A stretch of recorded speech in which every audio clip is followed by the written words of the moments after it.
Muy buenos días, los saluda Silvia Torres Morales, socia de Torres y Torres Lara Abogados. En nombre del grupo TITL les damos la bienvenida a nuestro webinar que hemos denominado Beneficiario Final, principales aspectos para el cumplimiento oportuno de la Declaración 2022 y 2023, evento dirigido a sociedades, asociaciones, cooperativas, entes jurídicos y representantes legales de dichos sujetos. El grupo TITL periódicamente organiza estos eventos en favor de nuestros clientes permanentes e invitados especiales. Para los que aún no nos conocen, nuestra firma de abogados forma parte del grupo TITL, el cual se encuentra conformado por 3 empresas. ACE Consultores, que es la consultora económica y financiera del grupo, mediante la cual llevamos a cabo valorizaciones, due diligence, estructuraciones económicas financieras de empresas, estudios de mercados, entre otros. En segundo lugar, la Red Internacional de Negocios, a través de la cual llevamos a cabo operaciones de intermediación empresarial a través de nuestra plataforma de negocios y de nuestros business brokers.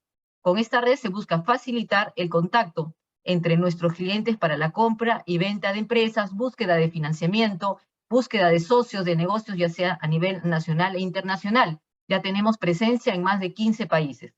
Y en tercer lugar, TITL Abogados, una organización con más de 5 décadas en el mercado, con un staff multidisciplinario de más de 50 abogados, enfocado a brindar servicios de asesoría legal tanto preventiva como correctiva en todas las áreas del derecho. Asimismo, es el único estudio de abogados que desde hace 6 años es considerado como empresa socialmente responsable.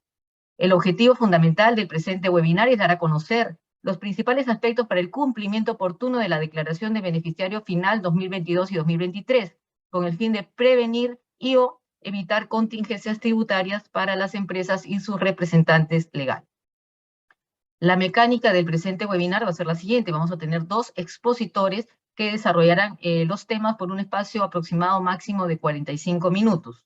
Luego de las exposiciones de ambas, absolverán las consultas de los participantes por un espacio máximo de 10 a 15 minutos.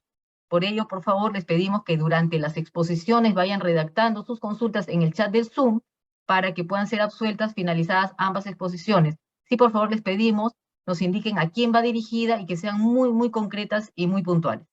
Respecto a las diapositivas que iremos compartiendo con ustedes mientras duren las exposiciones, no se preocupen, les enviaremos ambas exposiciones a sus correos electrónicos a más tardar el día de mañana con una encuesta que les solicitamos la llenen para poder seguir mejorando. Dicho esto, pasamos a presentar a los expositores en orden de participación. En primer lugar, hablará la doctora Indira Navarro Palacios. Es abogada por la Facultad de Derecho de la Universidad de Lima, socia principal y jefa del área tributaria de Torres y Torres Lara Abogados. Ella es máster en tributación y política fiscal por la Escuela de Posgrado de la Universidad de Lima, con estudios de especialización en política fiscal y tributación nacional. En segundo lugar, el doctor Carlos García Donaire. Él es abogado por la Facultad de Derecho de la Universidad de Lima, es especialista en derecho tributario, autor de diversos artículos en la materia, asociado senior del área tributaria de Torres y Torres Lara Abogados. Antes de iniciar, informamos que vamos a mantener los micrófonos apagados por una cuestión de orden para que puedan escuchar mejor las exposiciones. Damos entonces el uso de la palabra a nuestra primera expositora, la doctora Indira Navarro Palacios, para que inicie su exposición. Buenos días, Indira, adelante. Buenos días, Silvia, buenos días a todos. Primero te pediría, Silvia, si me ayudas a confirmar que estoy compartiendo debidamente. Todavía no lo vemos. Ahorita va a empezar. Ya, ahora pantalla completa, por favor. ¿Está en Correcto. pantalla completa? Sí, se Genial, ve y se escucha muy bien. Adelante. Gracias, Silvia. Buenos días nuevamente. Muchísimas gracias por estar con nosotros el día de hoy. Y este es un tema tributario que quizás en cierta medida podría ser que no le hemos estado prestando tanta atención porque lo vemos como una declaración informativa, pero sí cada vez nos vamos dando más cuenta de la importancia que tiene, porque precisamente es una declaración informativa, pero a veces al equipo contable de la empresa o a nosotros mismos, si somos los encargados, ya nos está costando un poco más trabajar sobre este tema porque tiene un componente legal bastante alto. Entonces, la finalidad, como ya se ha adelantado, es que manejemos todos los conceptos generales. Si ya ustedes los manejan, enhorabuena, y la idea un poco es ordenarlos para que podamos salir manejando el criterio general luego de este webinar, ¿no? Un poco la agenda del día de hoy. que vamos a desarrollar junto con Carlos García. Básicamente está acá, y para que tengan una idea de lo que viene, básicamente primero vamos a hacer una introducción al tema para ver el origen del asunto. En segundo lugar, vamos a hablar de quién es el beneficiario final en términos generales. En tercer lugar, ya sabiendo a quién se le debe entender como beneficiario final, hablar de quiénes son los obligados y algunos aspectos de procedimiento.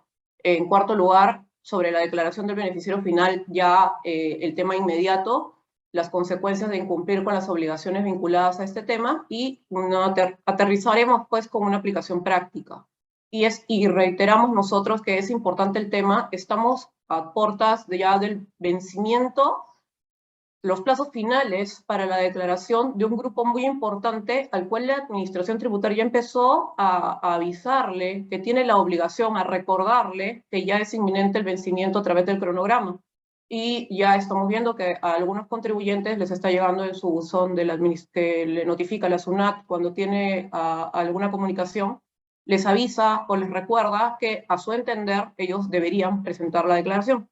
¿Y cómo lo saben? Evidentemente porque ya estamos en un momento en que la Administración Tributaria tiene bastante información de todos, y como van a ver en detalle con Carlos, el cronograma es por ingresos.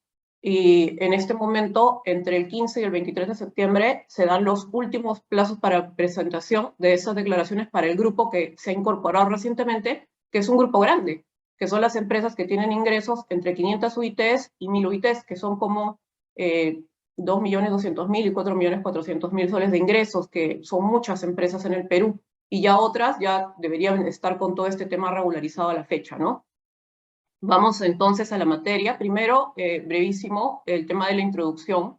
Siempre es importante saber el origen de las cosas, y el origen de este asunto no es tributario realmente, y seguramente quienes están en temas legales o comerciales o administrativos habrán notado eso, que tiene unos conceptos que no son de origen tributario necesariamente, sino van más allá, ¿no? Esto viene de mucho más atrás. ¿De dónde viene este tema de saber el beneficiario final? En realidad viene por temas financieros, no tributarios necesariamente. Y en este caso el origen lo vemos por Gafi, que es el Grupo de Acción Financiera Internacional, que como saben lo que tiene en realidad como meta no es algo tributario, es un asunto vinculado a combatir el lavado de activos y el financiamiento del terrorismo y otras amenazas del sistema financiero. Gafi, que es el Grupo de Acción Financiera Internacional, emite recomendaciones, y para no extendernos mucho en este tema, en la recomendación 24 y 25 que ha emitido Gafi, recomienda que en general los países tengan transparencia y se pueda conocer el beneficiario final de las personas jurídicas y también de las otras estructuras jurídicas que no sean personas jurídicas. Entonces, básicamente, si queremos resumir las recomendaciones, pasan por señalar que todos los países deben tomar medidas para impedir el uso indebido de las personas jurídicas para el lavado de activos o el financiamiento del terrorismo. Y no solo personas jurídicas, también lo vincula y dice más o menos lo mismo cuando habla de otras estructuras jurídicas que no necesariamente sea una persona jurídica con toda la formalidad que ello implica. Entonces, vemos un inicio no tributario, que igual nos lleva a preguntar por qué en el Perú hemos optado porque la administración tributaria SUNAT sea la que administre, ¿no? Pero el origen, como vemos, es no tributario. Recién después OCDE, que es el Organismo para la Cooperación y Desarrollo Económicos, empieza a prestarle más atención a este tema y va más allá. Ya no solamente lo ve como un tema vinculado a proteger la integridad del sistema financiero y evitar esas prácticas tan preocupantes y temidas por países, ¿no? Ya acabamos más por el tema económico, donde se empieza a promover, bajo la misma lógica de la transparencia, intercambio de información entre países, y se crean estándares de intercambio de información que ya ustedes deben haber visto en las noticias. Parece que ya Perú no forma parte de OCDE, pero quiere serlo. Al querer serlo, lo que hace es someterse a todas las recomendaciones de OCDE. Entonces, intercambiamos información con otros países. Al principio era a requerimiento, luego de manera automática, y Perú ha tratado de suscribir cualquier tipo de convenio o acuerdo que haga que nuestro país intercambie información sobre las personas jurídicas o los contribuyentes. Y hemos cumplido con todas estas formalidades que estamos presentando en la pantalla para que podamos intercambiar información con los demás. Entonces, tenemos que OCDE también ya se empieza a interesar en el tema, y como nosotros tratamos en todo momento de avanzar hacia OCDE, estamos intentando seguir esa misma línea. En Perú, ¿Cómo llegamos a esto? Cuando se aprueba el decreto legislativo 1372, si recordarán, esto ocurrió en el año 2019 y se paró un poco el tema porque entramos en la contingencia sanitaria que ya sabemos que todos hemos pasado a nivel mundial, y de alguna manera en ese momento, en el 2019, se generó un padrón de incorporados a la obligación de presentar la declaración del beneficiario final, ¿correcto? Y era difícil en ese momento porque no había mucha normatividad. Si ustedes quieren ver los antecedentes normativos de este decreto legislativo 1372 que estableció la obligación, van a ver en la pantalla si desean mirar más adelante, son normas no tributarias. Son todas las normas vinculadas a prevención del lavado de activos y evitar el financiamiento del terrorismo. Solamente había una norma, si acaso, estaba vinculada antes de que apareciera este decreto legislativo en el 2019. Tiene una norma de intercambio de información automática que básicamente recogía lo que hemos dicho al inicio, ¿no? Todo este tema del intercambio de información para favorecer la transparencia. Pero ese es el contexto. Hasta que aparece, como hemos dicho, el decreto legislativo 1372, ya en el 2019, donde básicamente señala que el fin es otorgar a las autoridades acceso a la información actualizada sobre el beneficiario final. ¿Para qué? Ya este decreto legislativo suma y recoge todas esas intenciones internacionales que queremos tomar como país. Luchar contra el lavado de activos y el financiamiento del terrorismo, garantizar este tema de la asistencia administrativa mutua en materia tributaria, que básicamente se logra con información, y fortalecer finalmente la lucha contra la evasión y elusión fiscal. Con esto, la administración tributaria, con este 1372, es que hace suya la responsabilidad de verificar este asunto y lo lleva, este tema que era netamente administrativo o de otros ámbitos, al campo tributario. Y es donde nos empezamos a preocupar más los asesores contables, tributarios, los abogados, los equipos administrativos, los contribuyentes en general. Y aterrizamos a lo primero que debemos tener súper claro, porque puede haber confusión respecto a quién es el beneficiario final, y de repente es un tema de cómo transmitimos quién es el beneficiario final. Nos pasa a veces en algunas reuniones que tenemos con los clientes, donde de repente es un tema nuestro, ¿no? Que debemos explicar definitivamente qué estamos buscando y quién es el beneficiario final. Todavía no tenemos a quién lo tiene que declarar. Primero miremos quién es el beneficiario final. Este decreto legislativo 1372 no es del todo claro y trae consigo dos supuestos que va a regular. Este, que es el supuesto 1, sobre el que versa la materia tributaria, que es el supuesto 1, es el de la persona natural que efectiva y finalmente posee o controla personas jurídicas o entes jurídicos. Y un supuesto número 2, que señala la norma que no ha sido desarrollado por ningún reglamento hasta este momento, por lo menos en el ámbito tributario, que es persona natural que finalmente posee o controla un cliente. Esto creemos que tiene más vinculación con el asunto financiero que mencionamos al inicio, que no es tributario. Entonces nos quedamos con el supuesto 1, que es el que sí está desarrollado por el reglamento, por las resoluciones de superintendencia, por los informes de la SUNAT que he estado emitiendo a lo largo de todos estos años. Aún en contingencia sanitaria, de todas maneras se han emitido informes. Quizás bajó un poco la guardia la administración tributaria en cuanto a la revisión o exigibilidad de esta obligación, que ya la ha retomado recientemente, pero no ha dejado de emitir informes porque al inicio las normas eran de difícil lectura. Una cosa es reunirnos a hablar del tema del beneficiario final en el 2019 y otra es reunirnos ahora en el 2020, donde ya tenemos un poco más de materia desarrollada para poder hacer las cosas bien. Porque esto no es tan sencillo, como lo mencionábamos, no debemos desestimarlo o pensar que no es importante porque es una declaración informativa. A veces las declaraciones informativas son fáciles y otras no tanto, porque esta tiene, como ya hemos dicho, un componente legal bastante grande. ¿A dónde va entonces esta normatividad con quién es el beneficiario final? Debe quedar muy claro que beneficiario final no es sinónimo de socio o accionista. Beneficiario final es si queremos decirlo en palabras simples, ¿quién es la persona natural, el ser humano, el rostro que está detrás de una persona jurídica o de un ente jurídico? ¿Correcto? Entonces, les va a pasar que ustedes preguntan sobre el beneficiario final y le van a dar la lista de los accionistas de la empresa y se van a dar cuenta que los accionistas, como ustedes bien saben, si es una sociedad, o también incluso en el caso de los entes jurídicos, no necesariamente son personas naturales, sino que también puede ser otra persona jurídica. Entonces, nosotros no nos podemos quedar solamente con la data del accionista o del socio, sino tenemos que buscar a este ser humano que está detrás de todo. Porque, ya lo hemos dicho, la norma, ¿qué es lo que pretende? Encontrar a la persona natural que efectiva y finalmente posee o controla personas jurídicas o entes jurídicos. Ya estamos dentro de la norma. ¿Qué nos exige la norma? Busca a la persona natural, ¿correcto? Y cuando dice posee o controla, ha tratado de ser muy amplia la terminología. No quiere decir solo propiedad, porque el control también determina que uno al final del día esté detrás de una persona jurídica. De repente simplemente estamos hablando de alguien que no aparece como accionista, pero es un apoderado pleno y absoluto que toma las decisiones en la persona jurídica o en el ente jurídico y controla a estos sujetos. Detrás de estas personas jurídicas o entes jurídicos hay siempre una persona natural y la tenemos que buscar y encontrar. Acá tenemos criterios para identificar el beneficiario final que la norma establece. En el caso de las personas jurídicas, que es lo que vamos a hablar en este momento rápidamente, estamos hablando, en el caso de las personas jurídicas, de criterios graduales. Graduales, yo no elijo. Es gradual, quiere decir que en defecto del primero opera el segundo, en defecto del segundo opera el tercero. Es decir, yo no elijo, yo no decido, sino tengo que pasar por esos 3 estadios. En el caso de las personas jurídicas, hablamos de criterios y la misma norma lo señala como criterio A, criterio B o criterio C. Empiezo con el criterio A.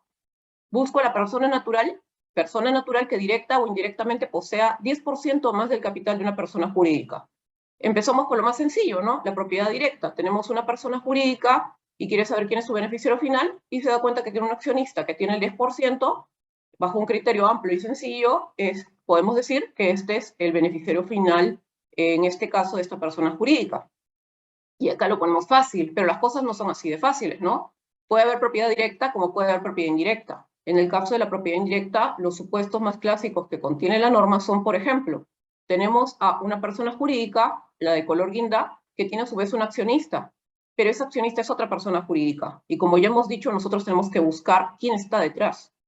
Y encontramos que detrás de ese accionista, persona jurídica, hay una persona natural que tiene el 50% de las acciones de esta persona jurídica. El 50% del 20% nos da un 10%, por lo tanto, esta persona natural es un beneficiario final de esta persona jurídica de color guinda, ¿correcto? Un segundo caso, también común, es el caso de esta persona jurídica que tiene una persona natural, pero en el fondo esta persona natural tiene un mandato de otra persona natural, que en realidad es el accionista verdadero. Igual tenemos que declarar al verdadero, a quien está detrás, ¿correcto? Ese es a quien esta persona jurídica de color guinda debe declarar. Y en el tercer caso tenemos el típico caso de un accionista o un socio, pero aparte que tiene familiares con una participación en la sociedad. Y la norma presume que hay que sumar estas 2 participaciones. Si nos da el 10% o más, hay que declararlo, siempre buscando al beneficiario final. Pero ¿qué pasa si estamos en una sociedad de accionariado difundido donde ninguno, ni con estos criterios de propiedad indirecta, llegan al 10%? Vamos al criterio B, que es el criterio de control, porque yo no puedo no declarar a un beneficiario final. La norma está construida de esa forma, en buscar al ser humano que está detrás, supuestamente. Entonces, además de la propiedad, ¿quién determina el destino de una persona jurídica o un ente jurídico? Pues quien controla. Y acá lo que importa es el control. Normalmente el control se evidencia cuando alguien tiene facultad para designar o remover a la mayor parte de los órganos de administración de una persona jurídica, o si tiene poder de decisión en los acuerdos, o si tiene facultades para ejercer otras formas de control. Entonces, si no tengo identificado a alguien como beneficiario final por el criterio de propiedad, busco quién controla, reviso los poderes de todos, ¿no?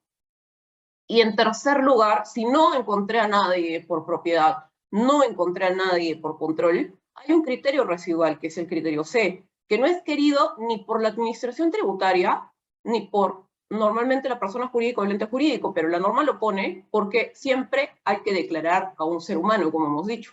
Y es que cuando no se identifique a ninguna persona natural bajo el criterio A o B, se va a considerar como beneficiario final a la persona natural que ocupa el puesto administrativo superior. En las personas jurídicas, gerencia general, directorio o el órgano que encabece la estructura funcional. No se declara a todos, ojo, se declara en el puesto administrativo superior, como se dice, al superior. Si hay una sociedad que tiene gerencia y directorio, es al directorio y debemos declarar a cada uno de los directores. Una salvedad, cuando llegamos a este criterio que, como hemos dicho, no es querido, porque no es querido precisamente por la administración tributaria porque no sabe realmente quién está detrás, y no es querido a veces por los representantes legales porque ellos en el fondo son personas que probablemente estén en una planilla, si es lo que le toca al gerente general, y no es realmente ni el propietario ni el controlador de la sociedad, porque siempre existirá alguien que está detrás, pero la norma, la declaración no se puede quedar vacía, y se ha puesto este criterio por defecto. Cuando aplica este criterio, no es que yo ya presento la declaración jurada y acaba, sino que la Administración Tributaria ha hecho la salvedad de que cuando aplique este criterio en el caso de las personas jurídicas, hay que publicar este hecho permanentemente en la web o publicarlo en un diario oficial por una vez por cada ejercicio, ¿correcto? Entonces, hasta acá tenemos que las personas jurídicas tienen que identificar a esas personas naturales que están detrás bajo el criterio A, que es propiedad, directa o indirecta. Si no funciona y no encuentro, bajo el criterio de control, que es el criterio B, y si no encuentro a alguien que tenga ese superpoder para controlar a la empresa, recién puedo pasar al criterio residual. Yo no puedo decidir ir al criterio residual primero. Tengo que pasar por todas esas evaluaciones legales y esto repetirlo con cada persona. Por eso es que decimos que es un ejercicio que tiene un componente legal bastante importante, ¿no? Hay que revisarlo, la documentación fundamentalmente. Otro capítulo es el de los entes jurídicos que todavía no están declarando, pero ya deberían ir involucrándose porque estamos también casi al final del año y hay un cronograma que señala que los entes jurídicos van a empezar a declarar a fin de año, a fin de este año, salvo que lo prorroguen. ¿Y qué se entiende por ente jurídico? A los fideicomisos y fondos de inversión, a otros entes jurídicos similares y, por ejemplo, el caso típico de los trusts. En estos casos se va a declarar a quien tenga el control efectivo final. Por ejemplo, en el caso del fideicomiso y del fondo de inversión, se entiende que tienen control fideicomitente, fiduciario, fideicomisario o quien ejerce el control efectivo final de estos patrimonios, ¿correcto? Para las personas jurídicas tenemos los criterios graduales. Para los entes jurídicos que tienen otro tratamiento, tenemos que ver el control. Ya si dentro del control tenemos que seguir buscando porque no encontramos una persona natural, vamos a seguir buscando. Pero lo primero que tenemos que fijarnos en este caso es en el control. Entonces, ya tenemos claro que estamos buscando a la persona que está detrás. Ya tenemos claro que estamos buscando un ser humano que esté detrás de una persona jurídica o que esté detrás de un ente jurídico, ¿correcto? Y ya sabiendo eso, y ya sabiendo quién estamos buscando, tenemos que saber quién es el que está obligado finalmente a presentar esa declaración, porque no es el beneficiario final el que se autodeclara ante la SUNAT. ¿Quiénes son los sujetos obligados? ¿Correcto? Básicamente tenemos tres casos muy claros. Ya lo intuyen seguramente o lo saben también, seguro que ya lo saben. Primero, las personas jurídicas domiciliadas en el país, primer caso. Segundo, el caso de los entes jurídicos domiciliados en el país, que también ya lo hemos mencionado, pero ahora estos son los que tienen que declarar a sus beneficiarios finales identificados, ¿correcto? Y en tercer lugar, las personas jurídicas no domiciliadas, pero única y exclusivamente en supuestos muy concretos. Es decir, no podemos decir que la persona jurídica no domiciliada tiene la obligación de declarar a sus beneficiarios finales, no. Solamente será eso cuando y en tanto, por ejemplo, cuenten con una sucursal en Perú o un establecimiento permanente, en cuyo caso tiene que declarar esa sucursal, o que se trate de una persona natural que gestione un patrimonio autónomo que esté localizado o domiciliada en el país, o cuando cualquiera de las partes de un contrato de consorcio celebrado en el exterior esté domiciliado en el país. Solo en esos casos, el no domiciliado es obligado a declarar. Si eso no existe, en realidad la obligación es para personas jurídicas o para entes jurídicos en los términos que ya hemos detallado, ¿correcto? ¿Y qué es lo que tenemos que hacer? Ya sabiendo que somos sujetos obligados a declarar, que es el caso de la persona jurídica o el caso del ente jurídico. Primero hay que identificar, obtener, actualizar, declarar y conservar la información que hemos mencionado, ¿no? Entonces, todo ese ejercicio de conocer a esa persona natural lo tiene que hacer la sociedad y hay un procedimiento que debe seguir, porque no es algo sencillo, no es que yo llamo por teléfono y empiezo a preguntar, sino que, como ya saben ustedes, hay que hacer una suerte de debida diligencia. Y básicamente la debida diligencia tiene más o menos esta estructura, ¿no? hay que hacer un procedimiento con mecanismos razonables para poder buscar ese beneficiario final. Hay que recabar información adecuada, ¿no? Porque tenemos que revisar la información de quienes vamos a declarar para hacer, por ejemplo, en las personas jurídicas esa aplicación del criterio de gradualidad. Hay que requerir y verificar los datos del beneficiario final, debemos brindar y permitir acceso a las autoridades competentes de toda esa información que ya tenemos como persona jurídica o ente jurídico que declara. Y evidentemente debemos conservar y mantener el acceso a esa información del beneficiario final que vamos a conservar y vamos a guardar nosotros ante cualquier eventualidad y fiscalización. En este caso, lo que tenemos que hacer es un poco avisarle a los beneficiarios finales que lleguemos a determinar que nos den sus datos. Es posible que no tengamos los datos de ese beneficiario final, porque no es algo que usualmente estemos requiriendo, ¿no? Entonces, hay un formato aprobado por la Administración Tributaria, esta es solo la primera página, que la persona natural que califica como beneficiario final, o sea, nosotros en la persona jurídica o en el ente jurídico llegamos a la conclusión, el señor A, el señor B y el señor C son beneficiarios finales, y le pedimos que nos remitan estos formatos debidamente llenados, y tenemos que conservar esta información, actualizarla, al cierre del ejercicio por lo menos, sino que cuando existen cambios también hay que hacer las actualizaciones o las rectificaciones de la declaración jurada del beneficiario final ante la SUNAT, y evidentemente, como en cualquier caso, debemos conservar la información por 5 años o por el plazo de prescripción del tributo, que podría ser un poco más, ¿no? Si es que se ha interrumpido o se ha suspendido en algún caso la prescripción. ¿A dónde vamos entonces con esto? Aquí ya tenemos identificado de dónde viene este tema de beneficiario final, quién es el beneficiario final el que estamos buscando y quiénes son los sujetos que están obligados a hacer todo ese trabajo, porque ese trabajo no lo va a hacer el beneficiario final, sino el que está obligado y comprometido con la administración tributaria a hacerlo, que es o la persona jurídica o el ente jurídico. Repetimos, la administración tributaria ya tiene mapeado más o menos quién tiene que hacer esto, y eso es lo que está empezando a requerir y es lo que espera de nosotros. Un detalle importante que lo va a desarrollar seguramente Carlos más adelante: hay consecuencias de no presentar esto. Y no solamente estamos hablando de consecuencias de incurrir en infracciones, sino que, si ustedes revisan, hay una causal de imputación de responsabilidad solidaria para el representante legal de la persona jurídica que no presente la declaración jurada. Entonces, es importante hacerlo. Con esto yo me retiro, regreso en la estación de preguntas, dejo de compartir y le doy el pase a Carlos García para que continúe. Gracias. Gracias, Indira. Ahora damos el uso de la palabra al doctor Carlos García Donaire. Adelante, Carlos. Buenos días. ¿Me confirman, por favor, si se escucha bien? Sí, pero tienes que ponerla en pantalla completa. Ok, perfecto. Entonces, comenzamos, ¿no? Correcto, Entonces, ya se ve. conforme comentó Indira, acá tenemos, digamos, todo un procedimiento a seguir, ¿no? Nosotros ahora vamos a ver la parte de la declaración, ¿no? ¿Cuál es el tema técnico para presentar la declaración, ¿no?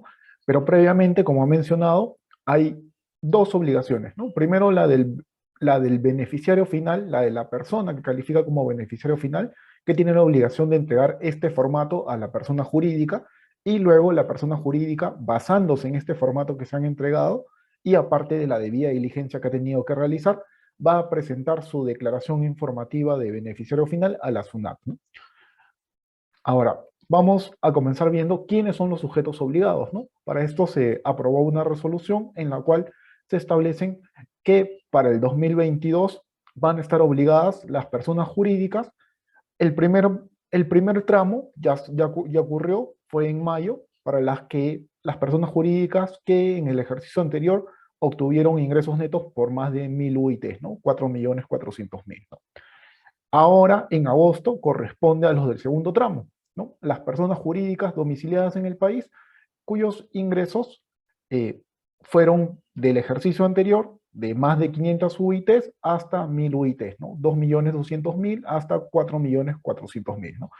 Si en el año anterior, en el 2021, hemos tenido ingresos netos en ese rango del tramo 2, estamos obligados ahora en este periodo a presentar la declaración de beneficiario final, ¿no? Y posteriormente va a haber un tercer tramo, ¿no? Que este ya va a ser para el 2023, ¿no? Más de 300 UITs, quienes en el 2022 obtengan más de 300 UITs de ingresos netos, es decir, 1.380 soles de ingresos, 1.380.000 soles de ingresos, van a tener que presentar la declaración ya para el 2023, ¿no? Y como comentó Indira, en el caso de los entes jurídicos, van a tener la obligación de presentar en este año también la declaración de beneficiario final en el periodo de diciembre, en la medida que todavía se encuentren con RUC vigente, ¿no? Inscritos en el RUC hasta el 31 de diciembre del 2022, ¿no? Ahora, ¿cómo es que se presenta la declaración, no? Nosotros vamos a tener que ingresar a la página de la SUNAT, a la parte de trámites y consultas. En la parte de trámites vamos a tener que buscar la parte de declaraciones informativas y vamos a poder identificar el formulario virtual número 3800. Dentro de este formulario virtual vamos a tener dos opciones, ¿no? Un formato simplificado que aplica en un caso específico, cuando solo llegamos a identificar a una sola persona natural que califica como beneficiario final por propiedad directa. Es decir, no existen cadenas de sociedades detrás, no existen intermediarios, es directo, ¿no? El único beneficiario de la persona jurídica domiciliada en el país es una persona natural, ¿no? Que tiene 10% más del capital de esta persona jurídica, ¿no? Si llegamos a identificar que solo existe un beneficiario final por propiedad directa, entonces aplicamos el formato simplificado. Si no llegamos a identificar que, digamos, solo existe un beneficiario final, sino que llegamos a identificar que hay dos o más beneficiarios finales, ya sea por propiedad o control, entonces ya procedemos a llenar el Excel. Para esto, la SUNAT en su página web ha habilitado un Excel, un aplicativo, para que nosotros podamos descargar y consignar la información de los beneficiarios finales.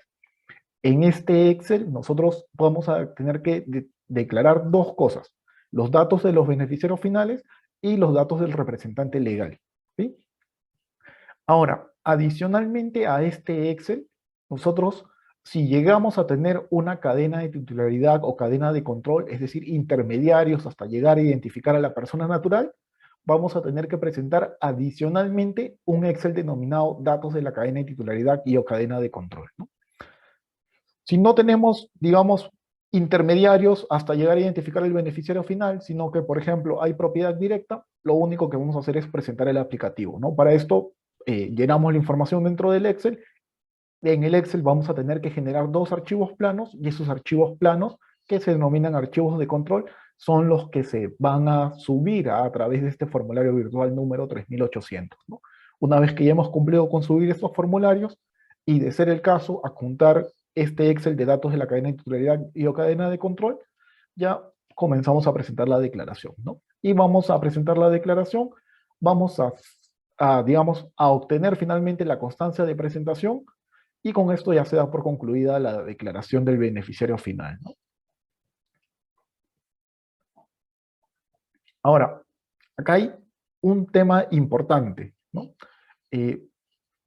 Vamos a verlo más adelante, que realmente presentar la declaración por presentar, digamos, no es algo óptimo, ¿no? Porque finalmente vamos a ver que existen multas por no presentar y multas por presentar la información incompleta. Entonces, para estos casos de acá, hay que revisar correctamente los criterios que mencioné Indira para poder llegar a identificar efectivamente a quiénes son los beneficiarios finales detrás de la sociedad, ¿no? Ahora, dentro de la información que vamos a tener que consignar en esta declaración, vamos a tener datos generales que van a aplicar tanto al representante legal como a los beneficiarios finales, ¿no? País de residencia, documento de identidad, número de documento, nombres y apellidos, residencia, nacionalidad, domicilio, ¿no? Y qué relación tiene con la persona jurídica, ¿no? También se menciona con ente jurídico, pero al día de hoy este formato básicamente aplica para personas jurídicas, ¿no? Posteriormente se aprobará otro formato para los entes jurídicos, ¿no? Porque básicamente la información que se llena acá está consignado para personas jurídicas. Luego ya vamos a tener una parte que es más detallada, ¿no? Ya vamos a tener que llenar dependiendo de qué tipo de criterio hemos llegado a identificar, ¿no? Por propiedad, propiedad directa, propiedad indirecta, control directo, control indirecto o en su defecto puesto administrativo superior, ¿no? Entonces, en cada uno de estos supuestos vamos a tener que llenar diferente información, ¿no? Si hablamos de propiedad, vamos a tener que señalar qué tipo de propiedad es, ¿no? Qué relación existe con la persona jurídica, vamos a tener que llenar los datos también de nuestro cónyuge, vamos a tener que determinar cuál es el valor de las acciones o de las participaciones que tenemos, ¿no? El número de valores, el porcentaje de participación en la persona jurídica, ¿no? En el caso de control, vamos a tener que describir cuál es el control que tenemos sobre la persona jurídica, ¿no? Es bastante detallada la información que tenemos que considerar para efectos de la declaración, ¿no? Como ven, dependiendo de cada supuesto, nos van a pedir determinado tipo de información, ¿no? Ahora, como mencionamos, en este periodo de agosto, que básicamente son hasta del 14 de septiembre al 22 de septiembre, los sujetos obligados son las personas jurídicas domiciliadas en el país cuyos ingresos del ejercicio anterior van de 2.200.000 hasta 4.400.000, ¿no? Si nos encontramos dentro de ese rango, tenemos que presentar la declaración, ¿no? Ahora, se preguntarán, ¿a qué fecha tenemos que presentar la declaración, no? Es a la fecha de la presentación del periodo, ¿no? Entonces, al cierre de agosto vamos a tener que identificar quiénes son los beneficiarios finales de la persona jurídica y esos son los que vamos a declarar en los primeros días de septiembre.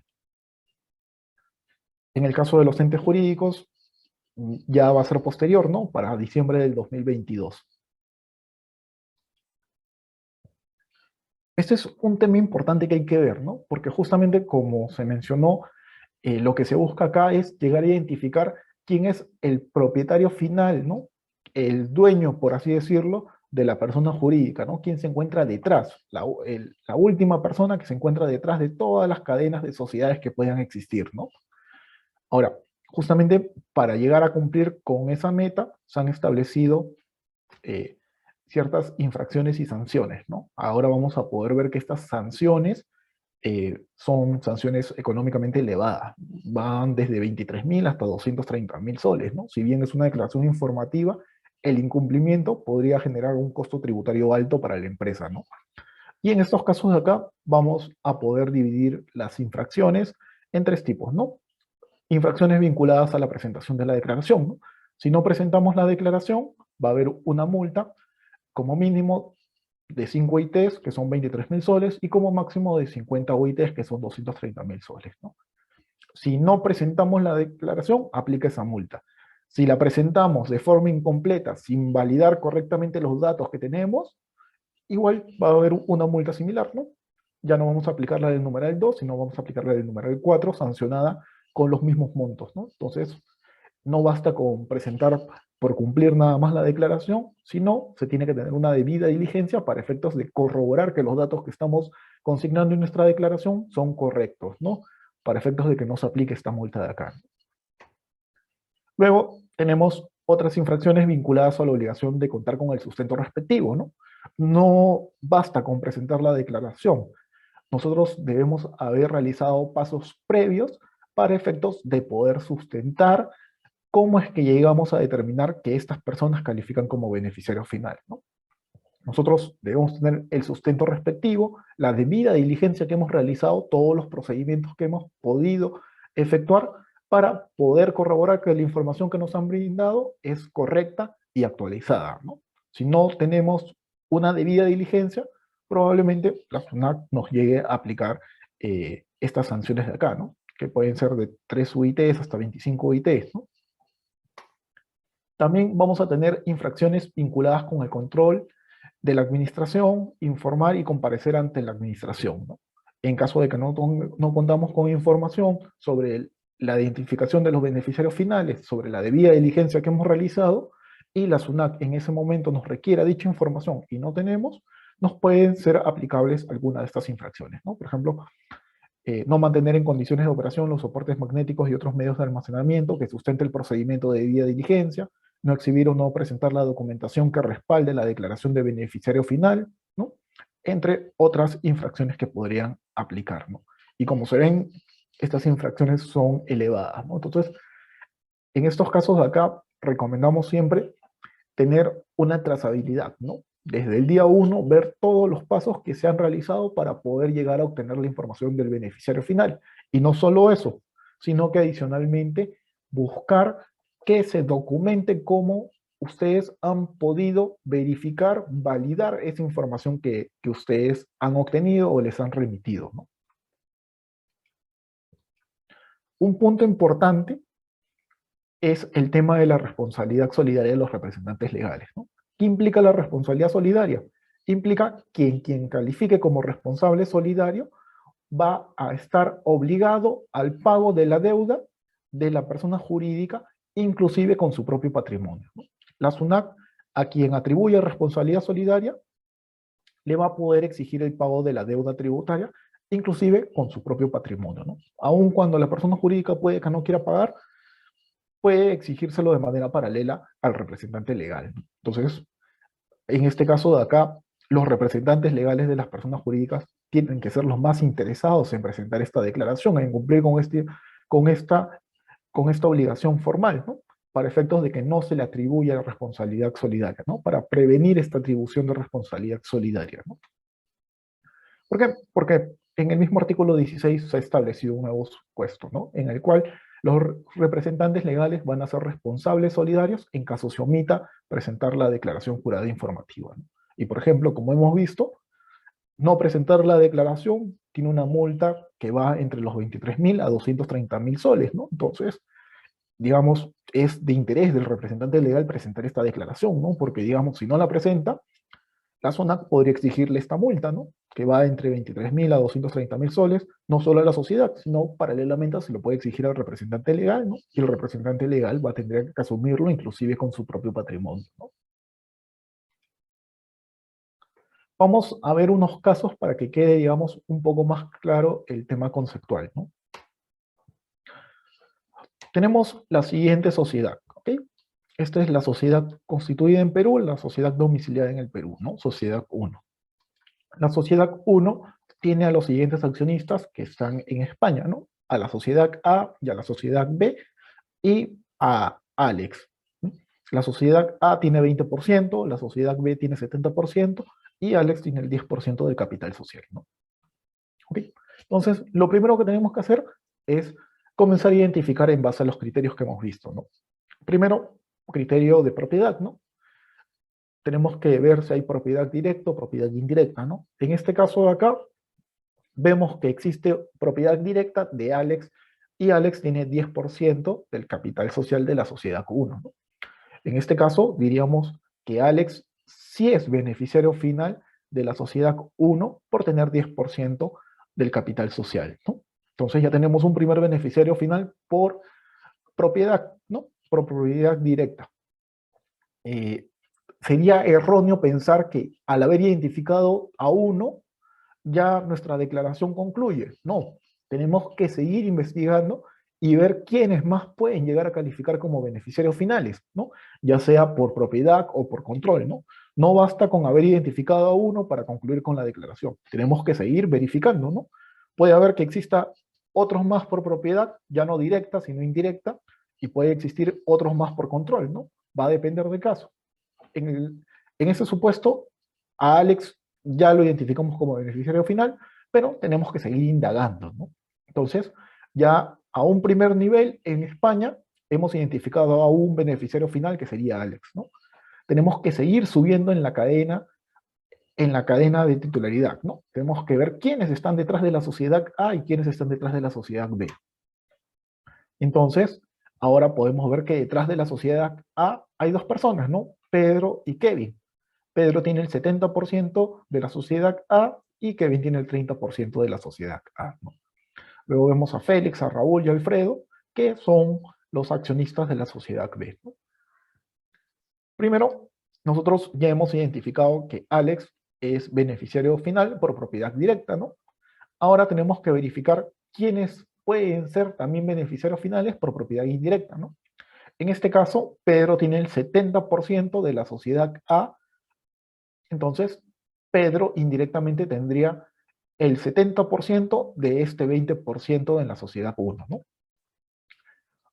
Haciendo el cálculo, es decir, Pedro tendría indirectamente un 14% de la sociedad 1, ¿no? Entonces sí sería beneficiario final, ¿no? Porque por propiedad se requiere que tengas como mínimo 10% más, ¿no? Luego tenemos a Kevin. Kevin tiene 30% del 20% de la sociedad 1, ¿no? Entonces, en este caso de acá, Kevin no sería beneficiario final, ¿no? Porque el 30% del 20% solo es 6%, ¿no? Directamente no es beneficiario final. Luego tenemos a Félix, ¿no? Félix tendría el 60% del 70%. Esto es un 42%, ¿no? Entonces, Félix sí sería beneficiario final. Raúl tendría un 30% del 70%, ¿no?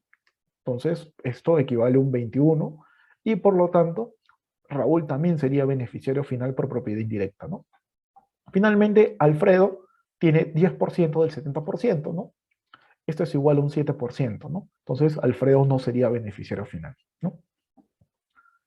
En este caso de acá, hemos llegado a identificar a todos los beneficiarios finales por propiedad directa y por propiedad indirecta, ¿no? Entonces, en nuestra declaración vamos a tener que consignar la información vinculada a Alex, la información vinculada a Pedro, la información vinculada a Félix y a Raúl, y adicionalmente la información de nuestro representante legal, ¿okay?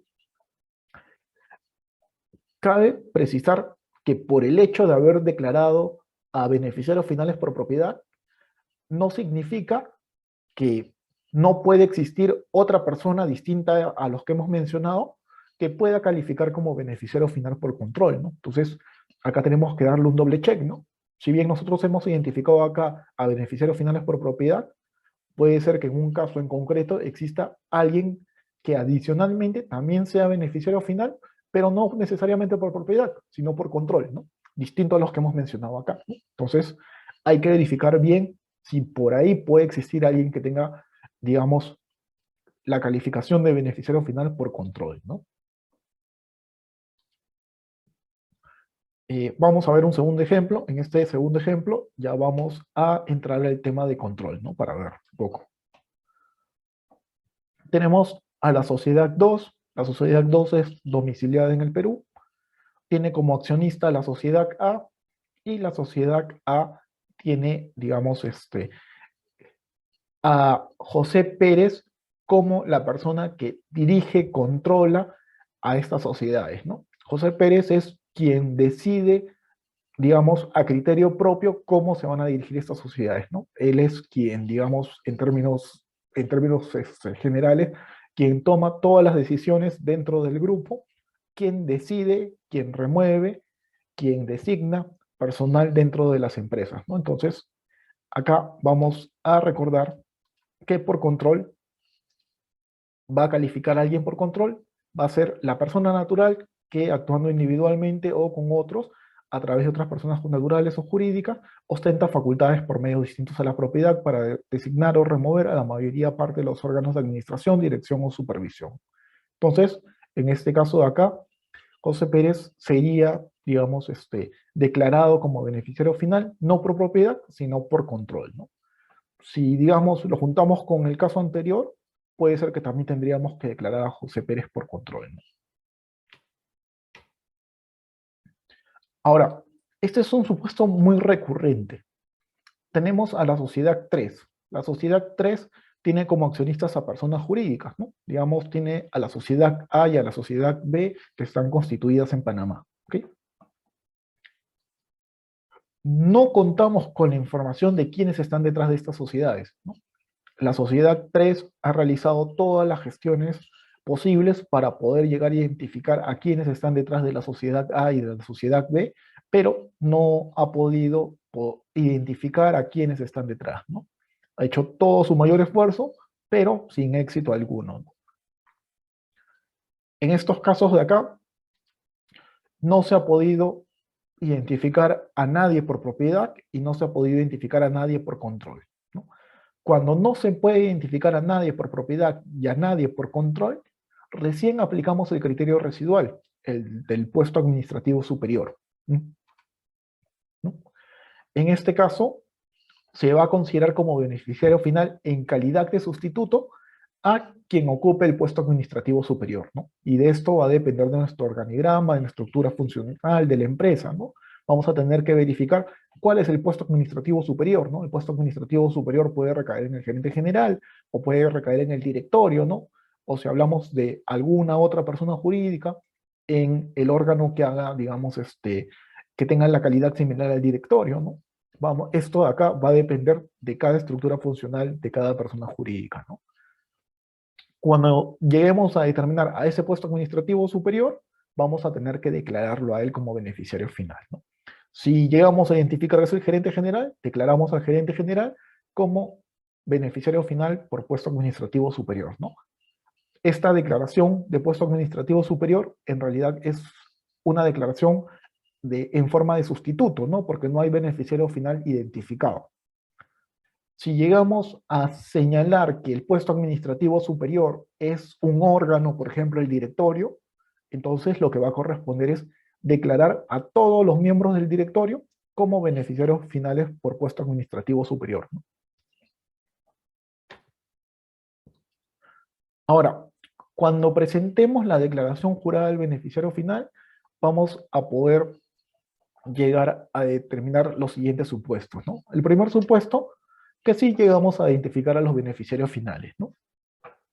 El segundo supuesto, que no llegamos a identificar a ningún beneficiario final, ¿no?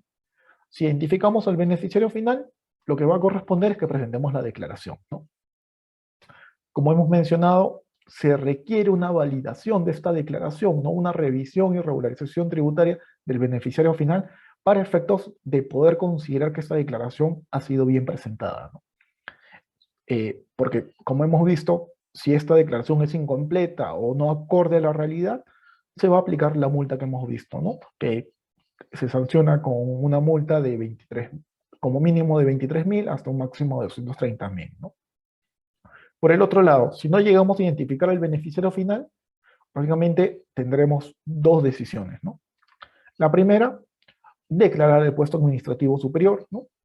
La segunda opción, la menos recomendable, es no presentar la declaración, ¿no? Ok. ¿Cuál, digamos, es la consecuencia de uno o de otro? Es que si presentamos la declaración del puesto administrativo superior, vamos a tener que efectuar, vamos a tener que haber realizado, mejor dicho, una debida diligencia, ¿no? Para efectos de poder sustentar que efectivamente se hizo todo el esfuerzo posible, pero no se llegó a identificar a ningún beneficiario final, ¿no? Porque si no tenemos este sustento de debida diligencia, igual va a ser aplicable la multa que hemos comentado, ¿no? Por presentar una información incompleta o no real, ¿no? Si no declaramos, igual se aplica una misma multa, ¿no? Equivalente a 23.000 o hasta 230.000 soles, ¿no? ¿Cuál es la diferencia de uno u otro?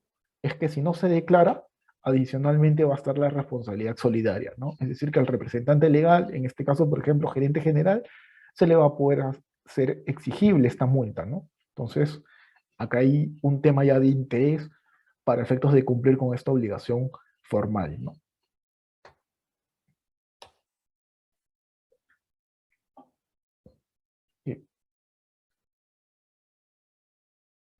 Eso sería todo por mi parte. Creo que comenzamos con las preguntas. Conforme, muchísimas gracias a ambos expositores. A continuación vamos a pasar a la etapa de preguntas, pero antes quisiéramos aprovechar para comentarles que hemos diseñado un servicio especial que está orientado principalmente a la asesoría legal tributaria y acompañamiento para la presentación de la declaración del beneficiario final 2022 y 2023. Esto con la finalidad de prevenir y o evitar contingencias tributarias para las empresas y sus representantes legales. En caso necesiten más información sobre este servicio, favor escribir a equipotributario@titl.com.p. Ahora sí, pasamos a la ronda de preguntas. Tenemos 10 minutos. Indira y Carlos, por favor, sean muy puntuales en sus respuestas. Empezaría la primera expositora, la doctora Indira Navarro Palacio. Gracias, Silvia. A ver, vamos a proceder a leer y a tratar de responder lo que estamos viendo. A ver, primera pregunta. ¿Por qué o para qué la SUNAT necesita o usa esta información vinculada al beneficiario final? Es por un tema de privacidad. Sí, seguramente les preocupa que esta información sea difundida. De hecho, es altamente probable que las personas no revelen su identidad porque tienen algún componente de privacidad, más allá de lo tributario que quieran reservar. Pero en principio, lo que hemos adelantado, ¿no? La información es solicitada, más allá de los fines generales de evitar el terrorismo y combatir el lavado, por un tema de transparencia para poder identificar y evitar la elusión y la evasión tributaria, pero deberíamos teóricamente estar tranquilos porque esta información está protegida por la Reserva Tributaria, por lo tanto la Administración Tributaria debe recibir la información y conservarla para sí, no es pública, ¿correcto? En segundo lugar, ¿por qué la norma está redactada en el sentido de poseer? Es una pregunta interesante, pero parece que el legislador lo que ha querido hacer es establecer algo más grande que solo la propiedad. Entonces ha usado esa terminología, pero cuando desarrolla la norma, como hemos dicho, establece que los criterios son propiedad y control en el caso de las personas jurídicas, ¿correcto? Y control efectivo en el caso de los entes jurídicos. Ha tratado el legislador de ser muy amplio para poder dar espacio para el desarrollo normativo que hemos comentado. Los sujetos obligados a presentar la declaración a la SUNAT son los mismos beneficiarios finales. No, por eso es que un poco tratábamos de dividirlo, ¿no? Porque esa confusión a veces se da. Beneficiario final es el que es al que tenemos que identificar, pero los sujetos señalados por la norma son las personas jurídicas que deben declarar a sus beneficiarios finales, los entes jurídicos que deben declarar ante SUNAT a sus beneficiarios finales, y los no domiciliados en los casos bien concretos que ya hemos mencionado solamente en esos casos. Entonces, ellos son los que tienen que hacer todo este tema de la debida diligencia para señalar quiénes son sus beneficiarios finales.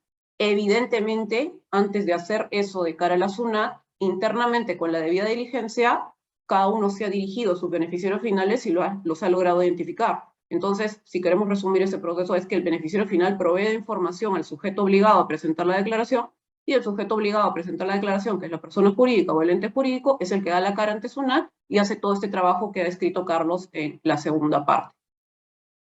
¿Qué es todo lo que implica la responsabilidad solidaria a la que se hace referencia?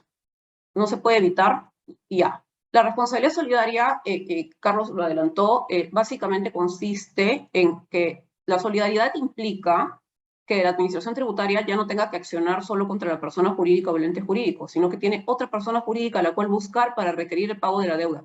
Y no solamente estamos hablando de pagar la multa o de pagar algo derivado de esto. La responsabilidad solidaria no está estrechamente vinculada solamente a este asunto, sino que cuando queremos mirar a qué se refiere es cualquier tipo de deuda en general. Entonces, la causal es no haber presentado la declaración jurada.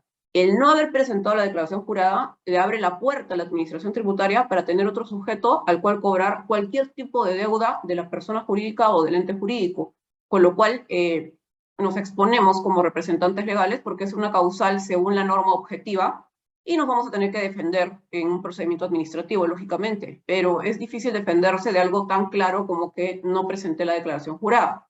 Ahora, no se puede evitar, en realidad, evitar implica presentar la declaración jurada, porque si somos muy legalistas, si somos muy abogados en el sentido literal de la norma dice que la responsabilidad solidaria se habilita por no presentar la declaración jurada del beneficiario final. No dice, y lo que voy a decir es algo muy literal, ¿no? Que presentar la declaración jurada dentro del plazo de ley. Como no dice dentro del plazo de ley, si acaso alguno de ustedes está fuera del plazo que les puede pasar, porque estas obligaciones están desde 2019, podría ser sostenible como jurídicamente hablando, como dicen los abogados, que no estamos en la causal, porque ya cumplimos con la presentación y no hay ninguna norma que nos dice que haya tenido que ser dentro del plazo de ley, aunque la lógica evidentemente nos dice que tiene que ser dentro del plazo de ley. Podemos leer literalmente la norma. No es lo ideal, pero si nos preguntan ¿se puede evitar? Podríamos intentar una línea de defensa por ahí, ¿no? ¿Cuál es el formato que debo usar para avisar que como persona jurídica no encontré el beneficiario final?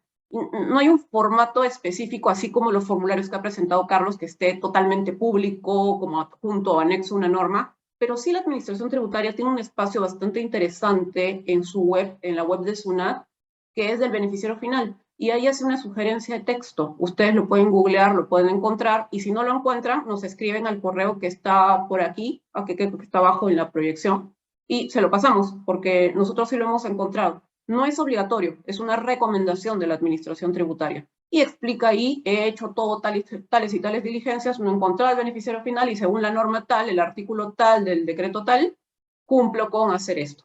Entonces, ese formato sugerido que está de manera pública en la web. En el criterio residual puede identificarse como beneficiario final el gerente y el directorio. Esto no es como una pregunta, pero creemos hacia dónde va. Un poco lo que mencionábamos al momento de hablar es que la norma habla del puesto administrativo superior, que ya ellos lo abrevian como PAS. El PAS es el superior, como se dice. Entonces, si tenemos, hemos agotado previamente todo esto que hemos hablado, ¿no? En una persona jurídica hemos agotado el criterio A, hemos agotado el criterio B, recién podemos mirar al criterio C, pero el criterio B no puedo yo declarar al directorio o al gerente. Y de hecho, esto es una pregunta que puede resultar un poco oscura, porque ustedes dirán, pero si al final del día ellos son los que controlan. Pero hay un informe de la SUNAT que señala expresamente que no se puede declarar el directorio como bajo el criterio B, sino que el directorio entra bajo el criterio C, por lo cual deducimos que en el criterio B están fundamentalmente los apoderados, ¿no? Entonces tenemos que revisar los poderes para poder verificar esto. Una pregunta más por el lado de acá. En el caso de una persona jurídica nacional controlada por otra persona jurídica extranjera, que a su vez está controlada por otras personas jurídicas, fondos de inversión en el extranjero, ¿qué criterio se aplica? Como estamos en el caso de la persona jurídica nacional, que es el sujeto obligado, tenemos que hacer el recorrido A, B y C, que ya hemos dicho. Y lo que tenemos que hacer es una debida diligencia un poco más pesada. A nosotros nos ha pasado que incluso terminar de agotar el criterio A es pesado, porque nos puede ocurrir lo que está mencionando el asistente en este momento a la charla. Empiezas a mirar hacia atrás y como ya sabemos que tenemos que buscar al ser humano, encontramos una persona jurídica. Tenemos que requerir información a ellos hasta lograr encontrar el final. A nosotros nos ha ocurrido que hemos llegado a un fondo de inversión extranjero y este fondo, por alguna razón de su país, que estamos hablando ya de un cuarto o quinto nivel, no revelaba información. Pero tenemos toda la prueba de que hicimos toda la debida diligencia y como no le sacamos información a ese fondo, porque en ese país simplemente no nos van a brindar la información, vamos a declarar seguramente con el criterio residual, con el criterio C, pero únicamente porque hemos hecho todo lo que hemos podido hacer como debida diligencia para intentar encontrar realmente al ser humano que está detrás. Y si no lo logramos, recién usamos el criterio residual. Me parece, sí, hay una más. En una sociedad anónima con accionistas que poseen 4.5%, ¿quién es el beneficiario final? Antes de lanzar al gerente o al directorio, tienen que hacer el análisis del control. Puede pasar que tengan un accionariado difundido, pero que alguien tenga el poder de decisión. Entonces, primero hacemos lo que seguro ya han hecho, que se han agotado buscando la propiedad y no la encuentran. Tienen que revisar todos los poderes de quienes tengan poderes dentro de la persona jurídica y solo recién cuando no encuentran a alguien que tenga esa capacidad de poder, de control, perdón, directo o indirecto, recién podemos pasar el criterio residual. Como ya hemos dicho, vamos primero por A, agotamos, vamos luego por B, agotamos. Y cuando ya no encontramos solución, recién vamos al criterio C. No podemos elegir, no podemos lanzarnos de frente al C. ¿Correcto? Carlos, me parece ya que las siguientes son para ti. Sí, a ver, continuamos con las preguntas. Si no presenté oportunamente la declaración de beneficiario final, ¿qué implica la subsanación? ¿No? Bueno, en estos casos de acá, como se trata de una declaración informativa, ¿no? La idea es que presentes la declaración aún fuera de tiempo, antes que la SUNAT, digamos, te emita algún requerimiento, ¿no? O te vincule con la infracción que has cometido, ¿no? Para efectos de poder obtener la gradualidad, la mayor gradualidad posible, ¿no? Que sería acá en este caso 100%, ¿no? Entonces, lo recomendable ahora es que presentes tu declaración, pero no solo presentarla, ¿no? Sino validar que la información que está conteniendo esta declaración sea correcta y verídica, ¿no? En caso de una institución educativa privada que el control es indirecto y el cargo superior es el director, ¿debo presentar el formato simplificado o debe adjuntar archivos? Ok. El formato simplificado solo es para el supuesto específico de control directo y donde se identifica solo a un beneficiario final, ¿no? Si hablamos de control indirecto o dos o más beneficiarios finales, ya tenemos que presentar el Excel, ¿no? Y generar los archivos planos. ¿Puede ser una persona natural beneficiario final por propiedad y también por control? No. Si, por ejemplo, determinamos existe la persona natural llamada Pedro, ¿no? Ok. Si llegamos a identificar que Pedro es beneficiario final por propiedad, ya no seguimos verificando si tiene control, ¿no? Ya se identificó por propiedad. Lo que sí corresponde es verificar si hay otras personas naturales que puedan ser beneficiarios finales por propiedad o por control. ¿La SUNAT ha realizado alguna fiscalización sobre la declaración de beneficiario final?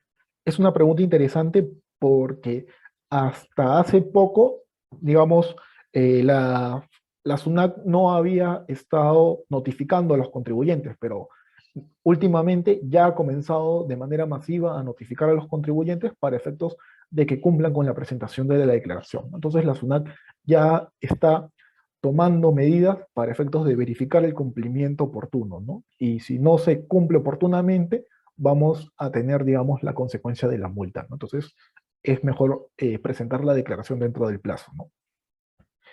¿Las asociaciones o cooperativas deben presentar la declaración de beneficiario final?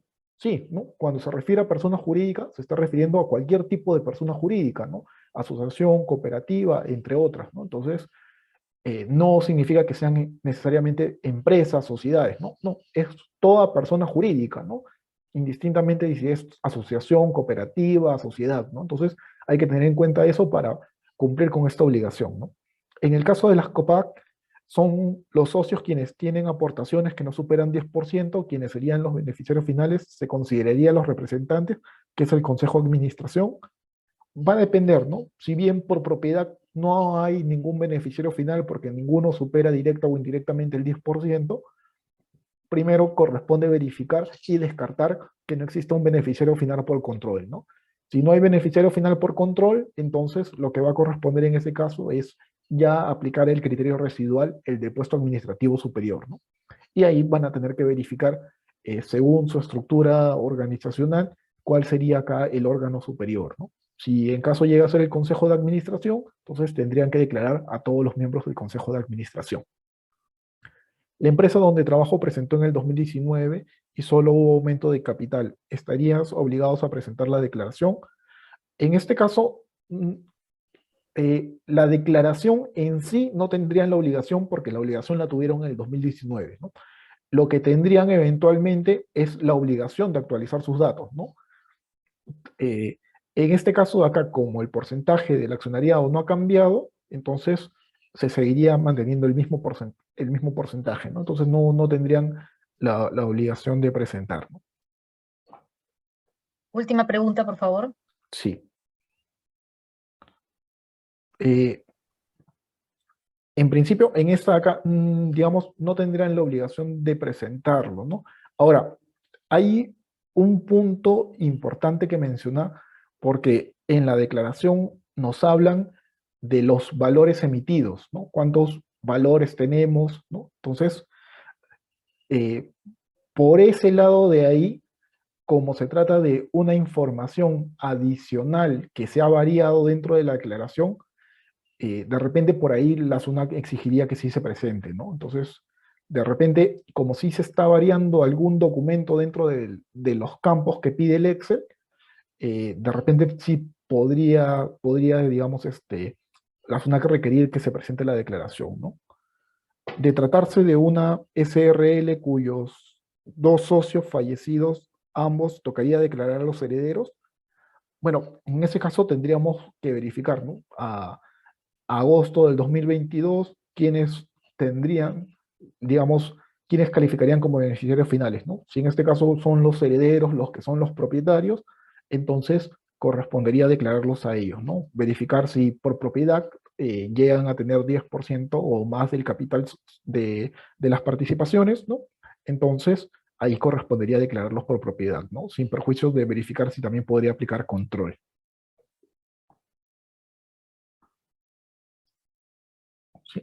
Con eso hemos terminado con las preguntas. Agradecemos entonces a nuestros expositores, la doctora Indira Navarro Palacios y el doctor Carlos García Donaire, y a la audiencia por su presencia el día de hoy. En caso haya quedado alguna pregunta sin responder por razones de tiempo, pueden contactarnos al correo que aparece en la presentación. Con esto damos por finalizado nuestro webinar del día de hoy. Esperamos reencontrarnos pronto en otros eventos. Seguimos trabajando y apostando todos por nuestro país. Muchas gracias. y buena salud para todos. Cuídense. Seguimos adelante. Chao, muchas gracias. Adiós.